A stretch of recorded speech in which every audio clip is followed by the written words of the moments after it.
Hello everyone, welcome back to our channel Book Study with Anu.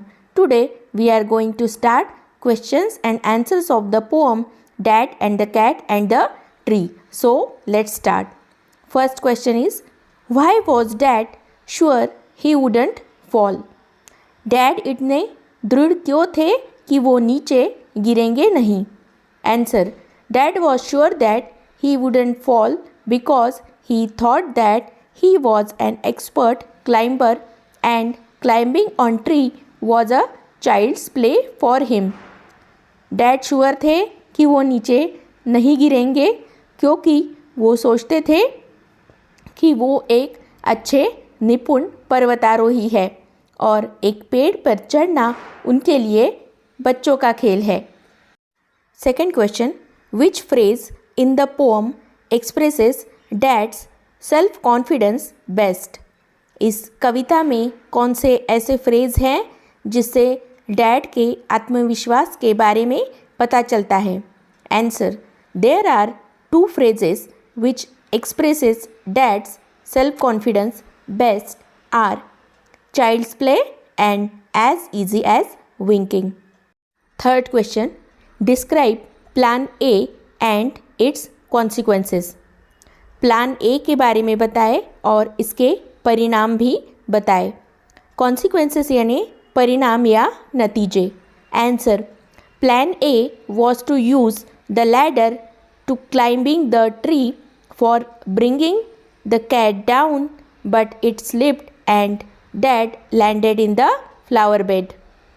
Plan A में सीढ़ी का उपयोग कर बिल्ली को नीचे लाने के लिए पेड़ पर चढ़ना था, लेकिन सीढ़ी फिसल गई और डैड नीचे फूलों की क्यारी पर जा गिरे. Fourth question, plan C was a success. What went wrong then?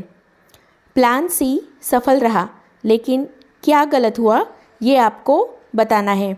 Answer, plan C was success because the cat came down from the tree.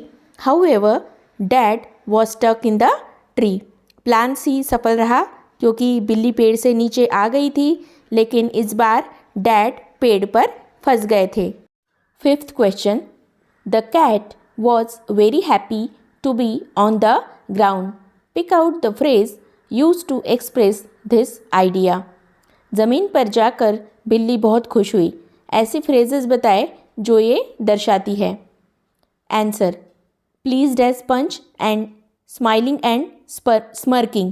These phrases show that the cat was very happy to be on the ground. Sixth question, describe the cat and dad's situation in the beginning and at the end of the poem. कविता के शुरुआत और अंत में dad और cat की situation क्या थी describe करें. Answer, in the beginning of the poem the cat was stuck on the tree and dad was on the ground. कविता के शुरुआत में बिल्ली पेड़ पर फंसी हुई थी और डैड नीचे ज़मीन पर थे. However, at the end of the poem, the situation was totally reversed. Dad stuck on the tree and the cat was free on the ground. लेकिन कविता के अंत में सिचुएशन बिल्कुल उल्टी थी. डैड पेड़ पर फंसे हुए थे और बिल्ली नीचे ज़मीन पर थी. Seventh question, why and when did dad say each of the following? Dad ने नीचे दिए गए शब्द क्यों और कब बोले. First, fall. फॉल यानी गिरना. नेवर माइंड यानी कोई बात नहीं. Third, funny joke. Fourth, rubbish. Rubbish यानी बकवास. Answer, first, fall. Dad said this when mother gave her first warning to him and asked him not to fall down. ये शब्द डैड ने तब कहा जब मम्मी ने उन्हें फर्स्ट वार्निंग दी थी और कहा था कि नीचे गिर मत जाना. He said this because he couldn't believe that anyone could think that such a great climber like him could fall from a tree. Dad ने ये इसलिए कहा क्योंकि वो उन्हें लगता था कि उनके जैसे पर्वतारोही नीचे कैसे गिर सकता है। Second, never mind. Dad said this when the ladder slipped and he fail in the flower bed. Dad ने ये तब कहा जब सीढ़ी फिसल गई और वो नीचे जाकर फूलों की क्यारी में गिर गए। He said this to prove that he was not afraid to climb the tree. उन्होंने ये इसलिए कहा क्योंकि उन्हें ये प्रूव करना था कि वो पेड़ पर चढ़ने से घबराते नहीं हैं। Third, funny joke. Dad said this when mother gave him a second warning. Dad ने ये तब कहा जब मम्मी ने उन्हें सेकेंड वार्निंग दी थी।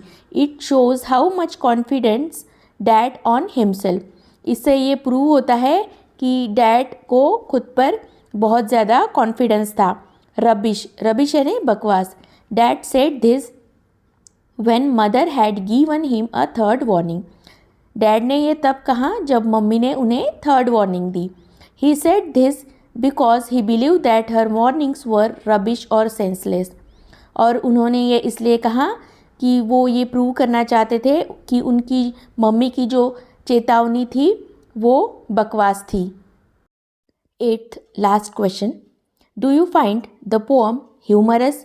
क्या आपको ये कविता हास्यास्पद लगी? Read aloud lines which make you laugh. अब आपको यहाँ वो लाइन्स बतानी है जो ह्यूमरस है। Answer, yes I think that the poem is humorous. The following lines make us laugh. First, he landed in the flower bed. Second, Dad landed wallop back on the deck. Third, and he landed flat in the crook of the tree trunk right on the cat. Fourth, so it's smiling and smirking. Fifth, but poor old Dad still stuck up the tree. In this way, we have finished questions and answers of this poem. We'll meet you in the next video. Thank you.